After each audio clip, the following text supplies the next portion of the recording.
you want to remove negative items from your credit report, regular credit repair is just not going to do it. You need to learn how to do a credit sweep, and that's exactly what I've been showing you for the last 9 years. Now, recently we've been talking about two very specific violations against the notice of dispute and the date last paid, the illegal reaging, and you can access those videos down in the description. Now, first of all, if you need proof that a credit sweep is actually number one, legal, and number two, works, then I have an entire playlist, this one that I'm showing you right now, that shows you hundreds and hundreds of score increases and deletions that I've gotten my own clients in a very short period of time. Speaking of which, if you want to schedule a call with me to see if I can do a credit sweep for you, head over to my740.com, use this first link to schedule a call with me, and I will see if I can help. But today, I'm going to go over two very specific tactics that you can use to remove those negative items. Now, if you want to access everything that I just showed you, you're going to want to watch this video until the end so that you can access this negative accounts list for the tactics, as well as the charge-off tactics, hierarchy chart, the strategy card, and yes, we're going to go over all of this, paid or settled, whether to leave it or delete it, and the account plan of attack. So what you're going to do on the negative accounts list is you're going to fill out your negative items, right? And this is by category. So we have our creditor name, our account number, our late payments, and we have two different tactics that we're utilizing.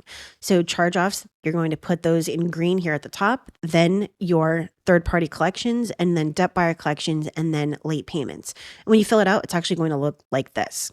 If you look at our examples, we have Capital One, Discover, Credit One. Under charge-offs, we have medical accounts, and then Portfolio Midland, and then a Capital One auto loan. And then I just created some, account numbers. So for the late payments, what you're going to do is you're going to fill out your oldest late payments, and that's going to be right here. Then your newest late payments, and then your inaccurate late payments. For the notice of dispute, the way we're going to actually track this is by putting the date that we sent our disputes. So this one was sent 5/22, and then the next one was sent 5/22, and the next one was sent 5/22. For the date last reported, to understand this tactic, I first need to explain what this is. So when the credit bureaus verify your account, the date last reported should actually be updated to the verification date. So if it originally said like January of 2023 and you disputed in August, it should now state August. And if it's not, it's a violation, and you should note the date disputed or whether they updated the date after verification. So when we go back and we look at this, I have a legend right here, and it shows you AAAC. That's activity after the account was closed. So you're going to notice this on an unpaid charge-off. If you go and look at the payment history, it's just going to have a 2-year block of charge-off, charge-off, charge-off, charge-off, charge-off. That is activity after the account was closed. And there shouldn't be any activity after that account was closed or charged off because, hello, it's closed. There shouldn't be activity. And then you're going to notate, the date last paid or the date last active, whatever they actually updated, or you can just put the actual date last reported. So if you take a look at this medical collection one for this unknown medical and the omit hospital, you're going to see that the notice of dispute, the letter was sent on 5/22 for both of these accounts. And then under the date last reported tactic, I have the validation of debt because we didn't use the date last reported. We're actually using validation of debt. And the date last reported actually was updated on the second one to be 2/2020. And then for Capital One, it was again sent 5/2022, but you'll notice that the date last reported stayed at 3/2018, which means that they did not even investigate. Now, the most important part of attacking violations is being able to actually document every single thing that you do. And that's why we need some sort of tracker or some sort of spreadsheet, but I actually created it for you. And again, you can access this, and I'm going to show you exactly how and where by you watching the rest of this video. So let's go to the next part. This is the charge-offs tactics hierarchy chart, but I need to make one change to this. So instead of starting with the date last active, we're actually starting with the date of last payment. So the date of last payment is important because it actually stipulates when the account is naturally going to fall off your credit report. So if it initially said 2017 and then you disputed and they re-aged it illegally, as I show in the 2 videos that I mentioned at the beginning of this video, then it means that there's another 7 years before it's going to come off. And obviously you don't want to have that. So we have our charge off, we're starting with our charge off. And if you go down the middle, we're starting with a date last paid. And then we can actually go down to the EvolutionLine method and going after notice of dispute, and the dispute funnel. If you want to learn those tactics, I'm linking them down in the description. Then we would go after the date last reported and their failure to update this, which means that they did not do an investigation. You can go after date last active, but I would instead recommend going after the payment history, such as the first date of delinquency or any inaccuracies in that payment history, such as if your account is unpaid, you're going to see the charge off.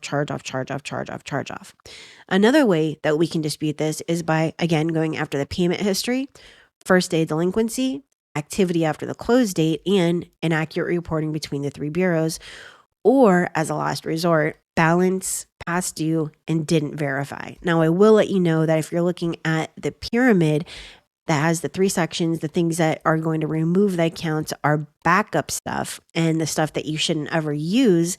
This is probably going to be right here in the middle with only your backup stuff. Another thing that we can do is go after validation, creditor validation, and bureau validation. We can go after no contract, although that's probably going to be down here at the bottom of the hierarchy. A creditor dispute with the 623, and then going again and doing a bureau dispute. But I'm going to add one more thing on here. Now that we have our violation log, we would actually want to go to the Consumer Financial Protection Bureau. Once we create our complaint there on consumerfinance.gov, we would actually send a copy of our complaint with our new dispute letter to the credit bureaus. As a quick note, if you're asking yourself why there are so many different, tactics and violations and different rounds that we have to utilize, it's because these things were never meant to come off your credit report. And you need to know exactly what you were doing, especially right now in October of 2023, to remove these negative items. All right, so back to this strategy card. Now, this is kind of like the tracker, right? Where we're tracking our negative items. However, now we're tracking the actual disputes. So we have the credit bureaus, the creditors, collectors, and the CFPB. So we have rounds 1 through 6, and then violations. The X's mean we do have violations on every round. Responses. So for round 1 and 2, there were no responses, and round 6, no response. So for the tactics or factual, on round 1, it was factual. 2, we used a tactic. 3, it was factual. 4 and 5, tactic, and 6, factual. And you can actually use tactics and factual at the same time. And to understand that, you're going to want to go check out the links down in the description. But you're going to want to do this for everyone that you are disputing so that you know what you did and when you did it. It's really, really simple. Now make sure that you stay until the end of this video, not only to access all of this, but so that you can learn the key to doing all of this. And I referenced it at the beginning of this video when I mentioned the notice of dispute. Now, if you have paid or settled charge-offs, you need to decide whether you're going to leave it or whether you are going to delete it. And you can do that by basically looking at this scorecard. So left to right, we have leave it, delete it, and then the scorecard details. Now, here's one of the most important things that you can have, and that's an account plan of attack. And I created this for you for 4 different accounts. You're going to have your strategy, your initial reason, your subsequent reason, the key factors of violations, and then your notes. And again, stay until the end so that you can access this as well as learn the key to removing any negative item from your credit report. So we're going to write down your fact targeting strategy. Then you're going to create your dispute reason, and your dispute reason should actually be created factually based off the Agero formula. And I have resources linked down in the description for that. And then what would your next best reason be after that first reason? So if you started with the date last paid, you would say, delete this account for inaccuracy because the date last paid reports 3 different dates, and then you would notate those dates. And then your next reason could be the notice of dispute. Delete this account for violation because you failed to enter the required notice of dispute pursuant to FCRA 623. So that's what it means to set the reason and then your next reason. And then what's your violation? So this is where we're going to log all of our violations. And this is going to turn not only into your account plan of attack, but also your violation log that you're going to take to the CFPB. So you can take your violations from that initial scorecard. So let's go back to the very first one. So when we have our notice of dispute and our date last reported violations, we're actually going to utilize those and put them on our violation log, as long as there's an actual violation. And then any additional information. And you're going to do this for 4 accounts. Now, if you have more than 4 accounts, obviously you're going to make multiple copies of this. So now you've reached the end of this part, but we're beginning the very, very, very most important part of understanding how to remove any negative item from your credit report. But first, I'm going to tell you exactly where you can access this.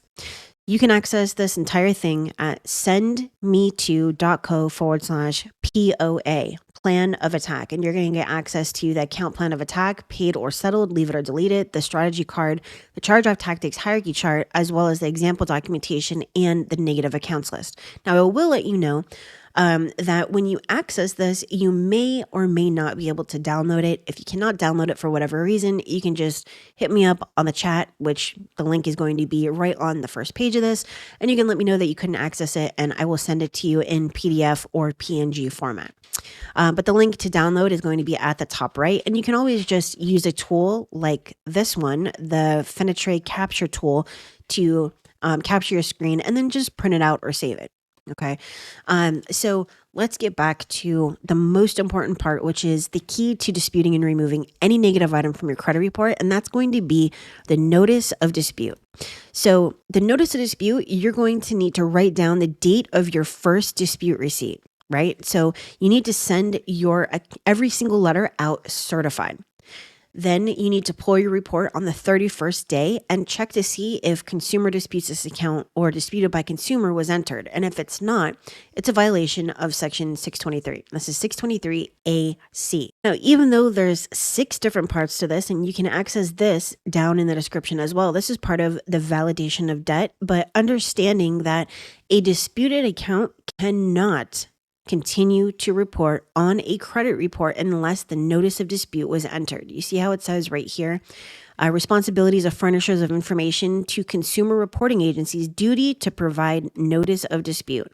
If the completeness or accuracy of any information furnished to any person to any consumer reporting agency is disputed, the person may not furnish the information to any consumer reporting agency without notice that such information is disputed by a consumer. What does that mean? It means that if you dispute something and by the 31st day after they receive your letter, it's actually the 30th day. That's why we're pulling the report on the 31st day. If that notice that the account was disputed is not entered, then that account cannot report on your credit report anymore. And that is why this validation of debt process is so important. Even if you are not disputing with the collectors or the creditors, you are disputing with the bureaus, and they cannot continue to report pursuant to FCRA 623A3 and even AC. This is the credit sweep secret that I have been using continuously since 2018 that has allowed me to remove over 50,000 negative items from my clients' credit reports. So when you go and you check out all these videos, a majority of them were actually created, these deletions and these score increases, by disputing the fact that the credit bureaus did not enter that required notice of dispute. So, for example, I removed $66,837 from this client's credit report, 132 points on this client's credit report, 79,000 from this client's credit report, 129 points in 30 days on this client's credit report, 325 points in 90 days on this client's credit report, 136 points in 60 days for this client, 329 points in 90 days for this client, 526 to 720 in 90 days for this client, 266 points for this client, 192 points for this client, 470 to 780 in 60 days for this client. That's 310 points for this one client, 304 points in 60 days for this client, 400 points for this client. I removed 450 collections from this client's credit report.